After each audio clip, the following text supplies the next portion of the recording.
আব্দুল কাদের জিলানী রহমতুল্লাহ আলাইহি লিখছে, শুকর পর্যন্ত তোমাকে দেখতে কখনো রাজি হবে না, আর দেখবেও না, আল্লাহ দেখাবেও না। শুকরও সকালবেলা উঠা বলে,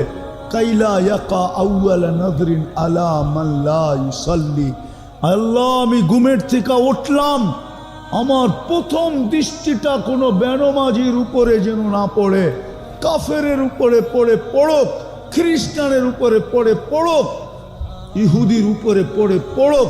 মুশরিকের উপরে পড়ে পড়ুক, বেদিনের উপরে পড়ে পড়ুক, নাস্তিকের উপরে পড়ে পড়ুক, কিন্তু কোনো বেনমাজির উপরে যেন না পড়ে। পায়ে হাত দিয়া তোমাদেরকে বলি, চলো আজকে অঙ্গীকার করি যুবকরা যে নামাজের সাথে কখনো আপোষ করব